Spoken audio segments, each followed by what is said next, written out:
बस तेरा इंतजार। जी हां, अगर हम आपसे ये कहें कि रतिया में एक गांव में सिर्फ चुनावी बस अड्डा चलता है तो शायद आप चौंक जाएंगे, लेकिन ये सच सामने आया है रतिया के भुंदड़ वास गांव से। जी हाँ, इसलिए रिपोर्ट के जरिए देखिए कि कैसे वहां के ग्राउंड जीरो के हालात हैं और लोग कितने बदहाल हालातों में जीने को मजबूर हैं। विकास की राह में नजरअंदाजी का प्रेकर, बिना सड़क बिना बस कैसे होगी राह पार। हमको भी सियासत ने मारा, तुमको भी सियासत ने मारा। ना है सड़क ना आती बस, फिर कैसे होगा गुजारा। ठोक के पूछेंगे क्योंकि यही काम है हमारा। देश को भले ही डिजिटल इंडिया का चरणामृत खोलकर पिलाया जा रहा है, भले ही लाखों हसीन सपने डिजिटल इंडिया के दिखाए जा रहे हैं, भले ही नींद में कहा जाता हो कि बस कुछ दिन और तुम्हारे सपनों का इंडिया तुम्हारे सामने होगा, लेकिन अफसोस जनता की जब जब आंखें खुली उसने खुद को ठगा हुआ पाया। दरअसल रतिया में एक ऐसा गांव है जहां अभी तक हरियाणा रोडवेज व प्राइवेट की रतिया से एक भी बस नहीं गई। जी हां, बिल्कुल ठीक सुना आपने, ये है रतिया उपखंड का 4000 की आबादी वाला गांव, भुंदड़वास गांव। वैसे तो रतिया में कई ऐसे गांव हैं जिनमें बस सेवा नहीं है। गांव के लोगों की माने तो चुनावों के दौरान नेता आते हैं और कुछ दिन बस चलवाकर चुनाव होने के बाद फिर से बस बंद करवा देते हैं। और इसका गवाह ये बस अड्डा है जिससे गांव के लोगों में भारी दिक्कतें होती हैं और इस गांव के कई छात्र व छात्राएं बस सुविधा न होने के चलते पढ़ाई से भी वंचित रह जाते हैं। इसको आज़ाद हुए भले ही कई वर्ष बीत गए, मगर रतिया के उपमंडल का गांव भुंदड़वास अभी तक गुलामी जैसी जिंदगी जी रहा है, क्योंकि इस गांव में अभी तक हरियाणा रोडवेज या निजी बस की कोई भी स्थिति सुनाई नहीं दी। रतिया से दूसरी गांव में जाने के लिए अनेकों टाइम है, मगर इस गांव में अभी तक एक भी टाइम नहीं लगा, जिसको लेकर गांव के लोगों को बहुत दिक्कतों का सामना करना पड़ रहा है। इस वक्त मैं खड़ा हूँ गांव भुंदड़वास में और मेरे साथ गांव के कुछ लोग मौजूद हैं, उनसे बातचीत करते हैं बसों को लेकर उनकी क्या क्या समस्याएं हैं। हाँ, क्या नाम क्या आपका? सतगुर सिंह जी। हाँ, ये बताएं, जो आपके गांव में है बसों के कोई टाइम है आने के? नहीं, टाइम तो कोई नहीं है कि जो इलेक्शन आउंदा गा उदों नेता अपनी वोटां मटोरन के वास्ते आपदियां बसां एक दूजे के मूहरे जांदियां ने। उदों 15-20 दिन बस आउंदी है जी। उस तो बाद ਜਿਹੜੇ ਪਹਿਲੀ ਗੱਲ ਤਾਂ जो ਸਾਡੇ ਪਿੰਡ ਜਿਹੜੀਆਂ ਕੁੜੀਆਂ ਨੇ, ਸਾਡਾ ਸਕੂਲ ਹੈ +2 8ਵੀਂ ਤੱਕ ਆ, ਉਹ ਉੱਚ ਸਿੱਖਿਆ ਵਾਸਤੇ ਸ਼ਹਿਰ ਜਾਂਦੀਆਂ ਨੇ, ਉਹਨਾਂ ਨੂੰ ਜਾਣ 'ਚ ਦਿੱਕਤ ਆਉਂਦੀ ਹੈ ਕਿਉਂਕਿ ਬੱਸ ਉਰੇ ਆਉਂਦੀ ਨਹੀਂ ਹੈਗੀ। ਉਹ ਕਿਸੇ ਨੂੰ ਵੇਟ ਕਰਦੀਆਂ ਨੇ, ਕੋਈ ਪਿੰਡ ਦਾ ਸਵਾਰੀ ਆਊ ਉਹਦੇ ਨਾਲ ਚੜ੍ਹ ਕੇ ਜਾਵਾਂਗੇ। ਸਟੂਡੈਂਟਾਂ ਨੂੰ ਦਿੱਕਤ ਆਉਂਦੀ ਹੈ, ਨਾਲ ਦੀ ਨਾਲ ਕੋਈ ਪਿੰਡ 'ਚ ਕੋਈ ਬਜ਼ੁਰਗ ਆ ਜਿਹਦੇ ਕੋਲ ਆਪਦਾ ਸਾਧਨ ਨਹੀਂ ਹੈਗਾ, ਗਰੀਬ ਆ, ਉਹਨੂੰ ਜਾਣ 'ਚ ਦਿੱਕਤ ਆਉਂਦੀ ਆ। ਉਰੇ 2-2 ਘੰਟੇ ਅੱਡੇ ਤੇ ਬੈਠੇ ਰਹਿੰਦੇ ਨੇ, ਕੋਈ ਵੇਟ ਕਰਦੇ ਨੇ, ਕੋਈ ਸਾਧਨ ਆਊ ਅਸੀਂ ਉਹਦੇ ਨਾਲ ਜਾਵਾਂਗੇ। ਇਹ ਬਹੁਤ ਜ਼ਿਆਦਾ ਦਿੱਕਤ ਆ। आप बताएं, क्या नाम क्या आपका? निर्मल सिंह जी। हाँ निर्मल जी, ये बताएं, जो आपका गांव भुंदड़वास है इसमें बस सुविधा क्यों नहीं है? बस जी वोटां वोटां के टाइम से आती जी 15-20 दिन बाद में आती नहीं। रिश्ते की दिक्कत आती है, मुंडे कुमारे ने, कुड़ियाँ पढ़दियां घट ने। 8वीं स्कूल है जी, बाहर लोग लाते नहीं, डरते भी टाइम माड़ा। ਹੁਣ ਕਿਸੇ मोटरसाइकिल वाले चढ़ते हैं, किसी हथ आंदियां ने बेचारियां। हाँ, ये बताएं क्या क्या दिक्कत है? बस तो लेके पूरी दिक्कत है, ਜਿਹੜੇ ਗਰੀਬ ਬੰਦੇ ਉਹਨੂੰ ਔਖਾ ਹੈ। ਬਾਕੀ ਪਿੰਡ 'ਚ ਸੜਕਾਂ ਪੂਰੀਆਂ ਨੇ, ਬੱਸ ਨਹੀਂ ਹੈਗੀ। ਬੱਸ ਕਾਗਜ਼ਾਂ 'ਚ ਚੱਲਦੀ, ਦੇਖੋ ਸੁਣਦੇ ਆਪਾਂ ਵੀ ਕਹਿੰਦੇ ਕਾਗਜ਼ਾਂ 'ਚ ਬੱਸ ਆਉਂਦੀ ਹੈ ਜਾਂਦੀ ਹੈ, ਹੁਣ ਵੈਸੇ ਹੀ ਨਹੀਂ ਆ ਰਹੀ, ਕਾਗਜ਼ਾਂ 'ਚ ਆ ਰਹੀ ਹੈ। ਦੋਨੇ ਸੜਕਾਂ ਸਾਡੀਆਂ ਹੁਣ ਬਾੜੇ ਤੋਂ ਵੀ ਸੜਕ ਲੱਗ ਗਈ, ਕਮਾਣੇ ਤੋਂ ਲੱਗ ਗਈ, ਰਤਨਗੜ੍ਹ ਤੋਂ ਲੱਗ ਗਈ, ਤੇ ਉਧਰੋਂ ਬਲਾਡੇ ਬੋਹਾ ਤੋਂ ਵੀ ਲੱਗ ਗਈ, सार निक्कूआने तो लग गई, सड़क चारे पासों लग गई, पर बस नहीं आ रही। ये बताए बाबा जी, बस क्यों नहीं आती थोड़े पिंड? बस जी साढ़े पिंड के कर्मी माड़ा है, कर्मी माड़ा अफसर ने ਜਿਹੜੇ ਉਹ ਖਾਣ ਦੇ ਕੁੱਤੇ ਹੋ ਰਹੇ ਨੇ। 2 दिन ਭੇਜਦੇ, 4 दिन ਫੇਰ ਨਹੀਂ ਭੇਜਦੇ, ਹੈਰਾਨ ਕਰ ਰੱਖਿਆ। ਫਿਰ ਹੁਣ ਮੈਂ ਤਾਂ 70 ਸਾਲ ਦਾ ਹੋ ਗਿਆ, ਤੁਰ ਕੇ ਜਾਣਾ ਜੀ ਰਤੀਆ। ਹੁਣ ਜਾਣ ਦੀ ਸਲਾਹ ਦੀ ਕੋਈ ਸਾਧਨ ਨਹੀਂ, ਬੱਸ ਲਾਉਂਦੇ ਨਹੀਂ। 4 दिन ਲਾਣੇ ਵੋਟਾਂ ਬੇਟਾ ਵਿੱਚ, ਬਾਅਦ ਚ ਉਹਦੀ ਬੰਦ ਕਰ ਦਿੰਦੇ ਨੇ। ਪੈਦਲ ਜਾਓਗੇ ਹੁਣ ਤੁਸੀਂ? ਪੈਦਲ ਜਾਣਾ ਪੈਂਦਾ, ਹੋਰ ਕੀ ਕਰੀਏ। ਸੜਕਾਂ 4 ਲੱਗਦੀਆਂ ਨੇ, ਆਹ ਕਮਾਣੇ ਜਾਂਦੀ ਆ, ਉਹ ਬਾੜੇ ਜਾਂਦੀ ਆ, ਮਹਿਮੜੇ ਜਾਂਦੀ ਆ, ਇੱਧਰ ਪੰਜਾਬ ਜਾਂਦੀ ਹੈ, ਰਤਨਗੜ੍ਹ ਜਾਂਦੀ ਆ। ਕੋਈ हाल नहीं साड़ा, बच्चों का जी बुरा हाल है, साड़ा बुजुर्गों का बुरा हाल है। हालांकि बस सुविधा को लेकर गांव के चारों तरफ सरकार द्वारा सड़कें बनी है, गांव में बस अड्डा भी बनाया गया, मगर बस पर सवारी करने पर यहाँ के नागरिक वंचित हैं और अपने निजी वाहनों से ही शहर को अपने रोजमर्रा के कामकाज के लिए जाते हैं। इस बारे में जब हरियाणा रोडवेज के रतिया के बस अड्डा इंचार्ज से बात की तो उन्होंने कहा सरकार के आदेश के बावजूद ही बस सुविधा चालू होगी। जैसे ऊपर से आदेश आएंगे हम गाड़ी चला लेंगे। अभी तक कारण क्या है इसका, क्यों नहीं बस जा रही इस गांव में? 4000 की इसकी आबादी है। साइड में रूट रहेगा जो कि जैसे रतनगढ़ से साइड में रहेगा, एक ही गांव है। कितने किलोमीटर है ये यहाँ से? जहाँ से वाया रतनगढ़ 9 किलोमीटर होगा। हैं जी? वाया रतनगढ़ 9 किलोमीटर है। अभी तक बस नहीं गई। इसमें लोग पैदल जाते हैं या अपने निजी वाहन से? अपने निजी वाहनों से। हरबंश सिंह ने तो ये साफ शब्दों में कह दिया कि आदेश के बाद तुरंत सुविधाएं चालू कर दी जाएंगी, लेकिन आदेश तो ऊपर से आना है और ऊपर का आदेश आते आते कितना वक्त लगेगा ये तो शायद खुद ऊपर वाले को भी न मालूम हो। खैर, इन गांव वाले लोगों ने अभी भी उम्मीदें नहीं छोड़ी हैं और कहा भी ये जाता है कि अगर आप उम्मीद छोड़ देंगे तो आपके सपनों का पूरा होना नामुमकिन सा हो जाएगा। जनता टीवी के लिए रतिया से अशोक ग्रोवर की रिपोर्ट। तो वहीं आपको बता दें कि मंडी डबवाली में हरियाणा रोडवेज को हर गांव में पहुंचाने के बड़े बड़े दावे फेल होते नजर आ रहे हैं। यहां से लोगों को आने जाने में काफी दिक्कतों का सामना करना पड़ रहा है।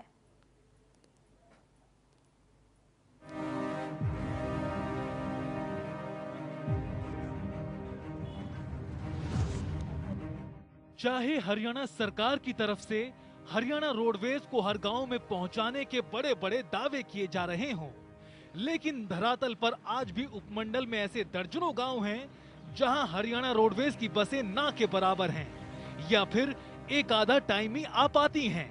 लोगों को आज भी अपने गंतव्य तक पहुंचने के लिए कई किलोमीटर का सफर पैदल ही तय करना पड़ता है। बेशक हरियाणा सरकार अपनी बस सेवाओं को विस्तार देने में जुटी हो, लेकिन आज भी लोगों को रोडवेज की सुविधा नहीं मिल पा रही। आज हम जनता टीवी के रियलिटी चेक में आपको बताएंगे कि डबवाली के हलके में हरियाणा रोडवेज की बस सर्विसेज को लेकर ग्राउंड जीरो की क्या रिपोर्ट है। जैसे ही हमने पड़ताल को आगे बढ़ाया तो पता चला कि कहने को चौटाला गांव राजनीति की नर्सरी है, न सिर्फ जिसने देश को उप प्रधानमंत्री दिया बल्कि कई दर्जनों कद्दावर नेता भी देश को दिए, लेकिन लोगों को आज भी बस सर्विस से वंचित रहना पड़ रहा है। गांव में कभी चंडीगढ़ दिल्ली के लिए सीधे चौटाला से बसें जाती थीं, लेकिन आज गांव का 15 गांव को जोड़ने वाला बस स्टैंड विभागीय बेरुखी के चलते सुनसान पड़ा है। हमारे गांव में मान लो पिछले काफ़ी सालों से रोडवेज की कोई सुविधा नहीं है जी। ठीक है, एक बार हमारे गांव को एमपी साहब ने गोद भी लिया था और पीछे भी मान लो उन्होंने कहा था भी रोडवेज आने लग जाएगी, नहीं आने लगी अभी तक। ठीक है, और गांव से मान लो 4 किलोमीटर दूर है मान लो बस स्टैंड। ठीक है, वहाँ जाना पड़ता है, पैदल जाना पड़ता है। ठीक है, हर एक बंदे के पास साधन की सुविधा नहीं है। ठीक है जी, और हर एक बंदे के पास भी कोई मान लो मोटर गाड़ी नहीं है, इस वजह से पैदल जाना पड़ता है। स्कूल बच्चे जाते हैं गोरीवाड़ा या मटदा दूर जाते हैं, वो भी यहाँ से 2 किलोमीटर दूर पैदल चले जाना पड़ता है उनको भी। ठीक है, हमारी प्रशासन से यही मांग है भी हमारे गांव में रोडवेज बस की सुविधा दी जाए। ऐसे भी गांव हैं जहां पर अभी भी लोगों की आने जाने की सुविधा के लिए बस सर्विस भी नहीं मिल पाई। गांव की कुल आबादी 2500 से भी ज्यादा है। वहीं गांव में 70% से भी ज्यादा आबादी गरीबी रेखा के नीचे है, जिसके चलते गांव साधन संपन्न नहीं है। ऐसे में आम लोगों के लिए अपने गंतव्य तक पहुंचना बेहद मुश्किल हो जाता है। गांव वालों का कहना है कि भले ही देश आजाद हुआ हो, मगर उन्हें आज तक बस सर्विस नहीं मिल पाई। हमारा गांव 2 किलोमीटर दूर पड़ता है डबवाली अड्डे से और हमें बहुत ही दिक्कत होती है। लड़कियों को भी दिक्कत होती है। हमें छोड़ने के लिए हम कभी कभी हमारे मम्मी पापा जाते हैं, लेकिन उन्हें भी काम पर जाना होता है तो कभी कभी नहीं छोड़ पाते और हमें जाना पड़ता है। यही होती है कि मतलब बस तो मिलती नहीं, कभी कौन से साधन पर चढ़कर चले जाते हैं और कभी कौन से मतलब दिक्कत भी बहुत होती है लड़कियों को। हम यही मांग करते हैं कि हमारे लंबी गांव में बस लगनी चाहिए। देश तो आज़ाद हो गया है, लेकिन हमारे गांव में अभी तक बस नहीं चली। तमाम दिक्कतों के चलते गांव में लोगों को शहर या फिर दूर दराज जाने में दिक्कत होती है। ये उनके पूरे गांव के लिए सबसे बड़ी समस्या है कि स्कूल में पढ़ने वाले छात्रों और बुजुर्ग लोगों, महिलाओं को ज्यादा दिक्कत है, जो कि हर किसी को कहीं भी जाने से पहले कई किलोमीटर का सफर पैदल ही तय कर बड़े रूट की बस को पकड़ना पड़ता है। वहीं डबवाली सब डिपो के इंस्पेक्टर ने बताया कि रोडवेज विभाग की ओर से हर संभव प्रयास किए जा रहे हैं कि हर गांव तक बस की सेवा दी जाए, लेकिन काफी हद तक बसों की कमी के साथ स्टाफ की कमी के चलते टाइम कम होते हैं। फिर भी जल्द ही कमी को पूरा किया जाएगा। स्टाफ की कमी है, स्टाफ की कोशिश करेंगे, कर रहे हैं कुछ। सवारी कम है, कुछ लॉकडाउन के कारण सवारी अभी चली नहीं। कोशिश पूरी है जी, पूरी कर रहे हैं। ये सच है कि सुविधाएं देने की बातें सभी करते हैं, लेकिन सुविधाएं मिल कितनी रही हैं ये आपके सामने है। तभी हम ठोक के पूछ रहे हैं कि आखिर गांव-गांव बसों को पहुंचाने का जिम्मा उठाने वाले अपनी गैर जिम्मेदारियों से लदी चादर को कब उतारेंगे। जनता टीवी के लिए मंडी डबवाली से गुरविंदर पन्नू की रिपोर्ट। हरियाणा में शासन और प्रशासन की तरफ से बड़े बड़े दावे किए जाते हैं कि हरियाणा के हर गांव में हरियाणा रोडवेज की बसों की सुविधा मुहैया करवाई गई है। मगर आज हम जनता टीवी के स्पेशल शो ठोक के पूछेंगे में हम आज रियलिटी चेक करेंगे डबवाली के एक ऐसे गांव की जहां पर देश की आज़ादी से लेकर आज तक इस गांव के लोगों को रोडवेज की सुविधा से महरूम रहना पड़ा है। यूं कहिए कि इस गांव को आज तक किसी भी तरीके से बस सर्विस की सुविधा नहीं मिल पाई है, जिसकी वजह से यहाँ के लोगों को 4-5 किलोमीटर का रास्ता पैदल तय करके अपने गंतव्य की ओर बसों का सहारा लेना पड़ता है। जनता टीवी की हम इस पड़ताल में आपको बताएंगे कि वाकई में ही धरातल पर लोगों को रोडवेज की सुविधा मिल पा रही है या फिर लोगों को पैदल ही दूर दराज जाकर बसेस पर चढ़कर अपने गंतव्य तक पहुंचना पड़ता है।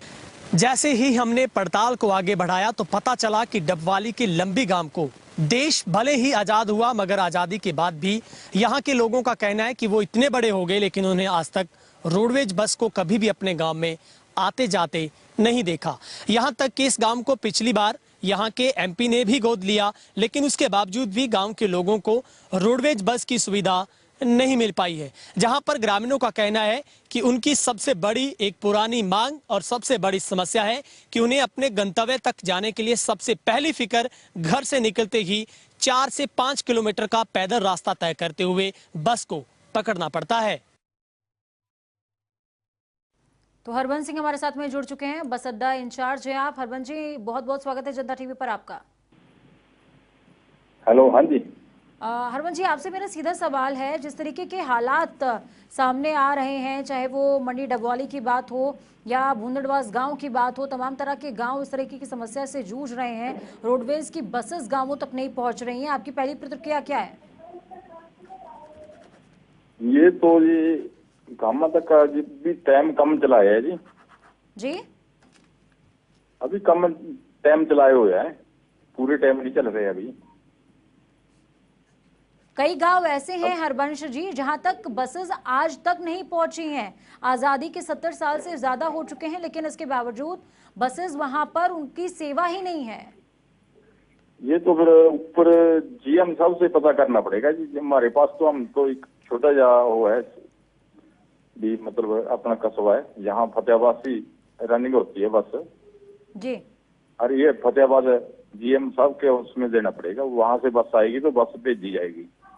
तो हरबंश जी, आज तक कभी आप लोगों के पास रिक्वायरमेंट नहीं आई? क्योंकि जब जनता टीवी ने ग्राउंड जीरो पर जाकर के रिपोर्टिंग करी तो उस दौरान हमें पता चला है कि तमाम गांवों के ऐसे लोग हैं जो चाहते हैं कि उनके गांवों तक बस पहुंचे, लेकिन उसके बावजूद बसें वहां तक पहुंच नहीं रही हैं। तो कभी आपके पास इस तरह की रिक्वायरमेंट नहीं आई है? नहीं, मेरे पास नहीं आई जी, नहीं तो मैं जहाँ से भेज सकता हूँ। ये तो फतेहाबाद हेड ऑफिस से आएगी जी, फतेहाबाद डिपू से जाके बात करनी पड़ेगी, वहां से आएगी। हरबंश जी, आपके बस अड्डे से कितनी बस चलती है इस वक्त? कितनी बसें आपके इस बेड़े में है, बस अड्डे में?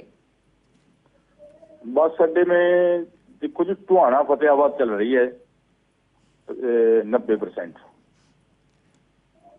कितने? टुहाना फतेहाबाद और देहात में बहुत कम जा रही है। कितनी बसें आपके बस अड्डे के अंदर मौजूद है? जहाँ मौजूद नहीं होती जी, जहाँ तो जैसे टुहाने से आई फतेहाबाद चलेगी, फतेहाबाद से आई टुहाना चली गई, ऐसे होता है। हरबंश जी, मौजूदा वक्त में कितनी बसेस हैं जो रोड पर चल रही हैं, और कितनी बसें हैं जो मेंटेनेंस मांग रही हैं? जो रतिया के इंटर टाइम आते हैं 250 के तकरीब आते हैं सवेर से लेकर शाम तक, लेकिन इस समय बहुत कम चल रहे हैं अभी टाइम। जैसे देहात के टाइम है, देहात वाले टाइम कम चल रहे हैं पेंडू। हाँ जी, ये कम चल रहे हैं। मेन रोड पे 90-95% चल रही है। चलिए हरवंश जी हमारे साथ बने रहिए। फिलहाल हमारे संवाददाता अशोक ग्रोवर रतिया से जुड़ गए हैं। अशोक ग्रोवर, हालांकि बस अड्डा इंचार्ज जो कि है हरबंश सिंह, वो हमारे साथ बने हुए हैं, लेकिन जो सवाल उनसे पूछे गए उनका कोई माकूल जवाब अभी तक हमें मिल नहीं पाया। अशोक ग्रोवर, क्या अपडेट्स हैं आपके पास इस बस अड्डे को लेकर? देखिए पूजा, मैं आपको बता दूं कि रतिया उपमंडल का ये भूंदड़वास गांव है। सरकार ने इसके ऊपर 4 बस अड्डे बना रखे हैं चारों दिशाओं पर, और इसमें ताज्जुब की बात यह है कि रतिया से भूंदड़वास तक आज तक बस गई नहीं। गांव वासी है, उनका कहना है कि चुनावों के दौरान कुछ दिन के लिए बसें आती हैं, उसके बाद नहीं।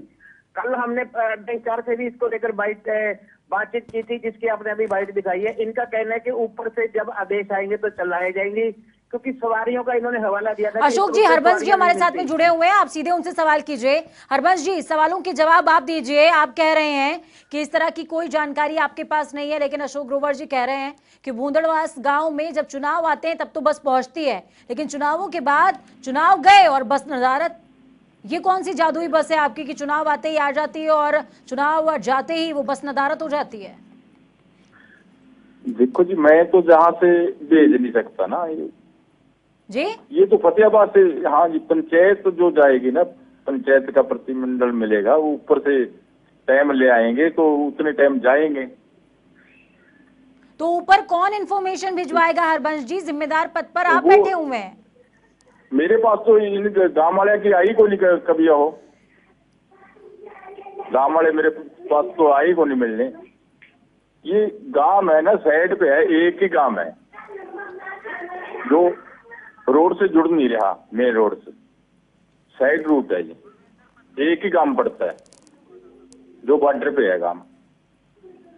तो गुरविंदर पन्नू जी भी हमारे साथ जुड़ चुके हैं, मंडी डबवाली संवाददाता हैं आप। गुरविंदर जी, बहुत बहुत स्वागत है। गुरविंदर जी, आपसे मैं पूछना चाहूंगी, हरबंश जी हमारे साथ में जुड़े हुए हैं, वो साफ तौर पर कह रहे हैं कि उनके पास ऊपर से अभी तक कोई आदेश नहीं आया है, कोई रिक्वायरमेंट गांव वाले लेकर के नहीं आए हैं, इस वजह से उन्होंने अभी तक इस तरह की कोई उनके पास इंफॉर्मेशन नहीं है, इस वजह से वो सुविधा नहीं दे पा रहे हैं। आपके पास क्या जानकारी है मंडी डबवाली से? देखिए, डबवाली उपमंडल की जब हम बात करें हरियाणा रोडवेज को लेकर, तो डबवाली का यही एक लंबी गांव पड़ता है जो कि उप तहसील गोरीवाला से करीब 4 किलोमीटर की दूरी पर, और 30 गोरीवाला की हम बात करें जीवननगर रोड की, तो उससे भी थोड़ा साइड में रह जाता है। चलिए फिलहाल इस बुलेटिन में इतना रुकेंगे ब्रेक के लिए, लेकिन ब्रेक के बाद 1:30 खबरों का सिलसिला लगातार जारी रहेगा।